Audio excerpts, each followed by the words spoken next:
Assalamualaikum warahmatullahi wabarakatuh. Bertemu lagi dengan saya. Di sini saya ingin menjelaskan tentang materi koloid. Sebelum itu, perkenalkan dulu saya Maulana Misbah Al-Fatih atau Klor dari Matematika 2B. NIM saya 19080460052. Langsung saja, materi pertama itu larutan sejati, koloid, dan suspensi. Apakah yang dimaksud dengan larutan sejati, koloid, dan suspensi itu? Ya, larutan sejati adalah sistem dispersi yang partikel-partikel zat terdispersi dan partikel-partikel medium pendispersinya tidak lagi dapat dibedakan. Meskipun menggunakan mikroskop ultra, jadi sistem dispersi ini homogen.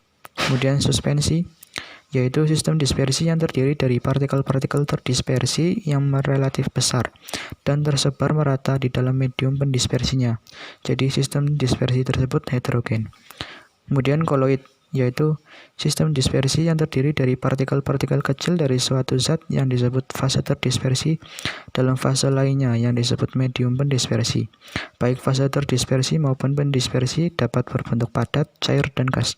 Sistem dispersi tersebut bersifat heterogen.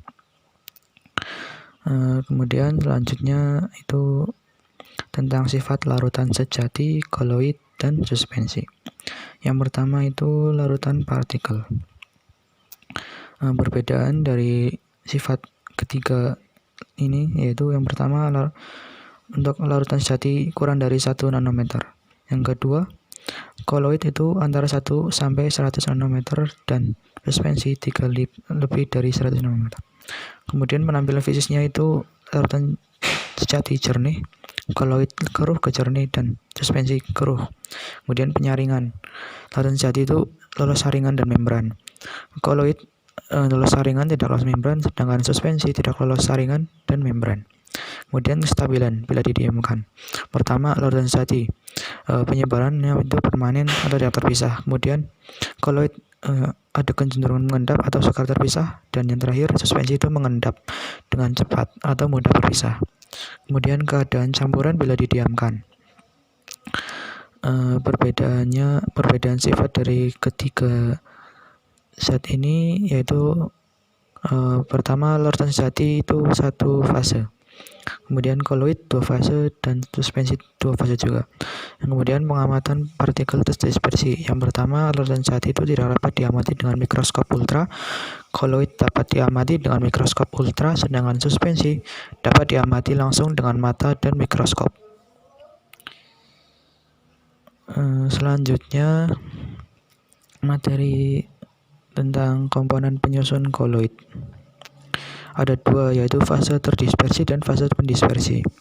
Untuk fase terdispersi itu bersifat diskontinu yang merupakan zat berlarut. Sedangkan fase pendispersi itu bersifat kontinu dan juga zat berlarut.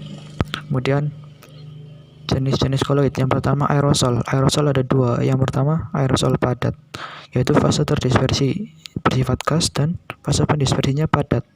Contohnya asap dan debu dalam udara. Kemudian aerosol cair, fase pendispersinya yaitu gas dan fase terdispersinya cair. Contohnya kabut dan awan. Sedangkan kemudian nomor 2 sol ada dua juga. Sol pertama fase pendispersinya cair dan fase terdispersinya padat. Contoh sol yaitu putih telur, air, lumpur, tinta, cat, dan lain-lain. Kemudian sol padat, yaitu fase pendispersinya padat dan fase terdispersinya padat juga. Contoh sol padat itu perunggu, kuningan, permata, dan atau game. Kemudian emulsi ada dua juga. Emulsi yaitu fase pendispersi cair dan fase terdispersinya ada cair juga. Ada dua. Yang pertama contoh emulsi minyak dalam air yang itu santan, susu, lateks. Contoh emulsi air dalam minyak yaitu mayones, minyak ikan, dan minyak bumi. Kemudian emulsi padat yaitu fase pendispersinya padat dan fase terdispersinya cair. Contoh emulsi padat jelly, mutiara, dan opal. Kemudian jenis koloid yang lain yaitu pada slide selanjutnya.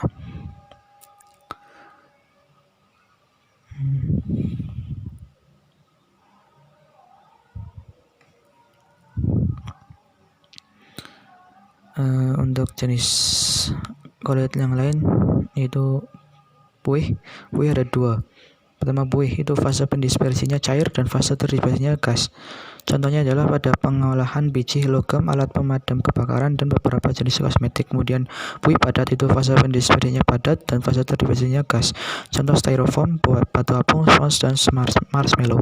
Kemudian gel merupakan kulit yang setengah kaku antara padat dan cair. Contohnya adalah agar-agar dan lem. Kemudian materi selanjutnya yaitu tentang sifat koloid.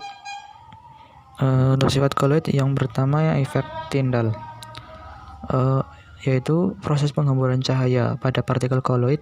Contohnya yaitu penggunaan lampu sorot mobil pada saat kondisi cuaca berkabut.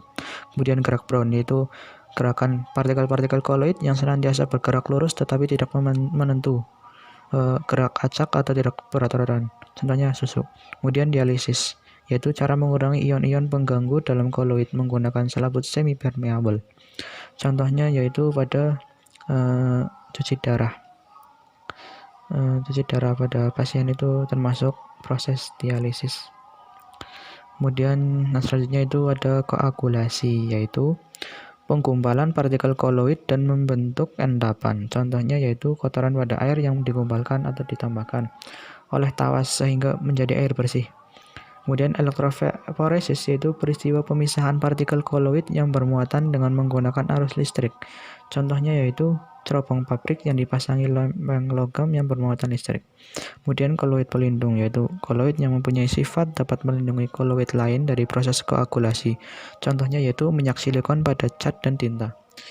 Yang terakhir, absorpsi, itu peristiwa penyerapan partikel atau ion atau senyawa lain pada permukaan partikel koloid yang disebabkan oleh luasnya permukaan partikel. Contohnya yaitu pemutihan gula tebu. Gula tebu yang cenderung gelap kecoklatan itu dapat dicernihkan dengan proses absorpsi. Demikian materi yang saya sampaikan, semoga bermanfaat. Sekian dari saya, terima kasih atas perhatiannya, kurang lebihnya mohon maaf. Wabillahi taufiq wal hidayah. Wassalamualaikum warahmatullahi wabarakatuh.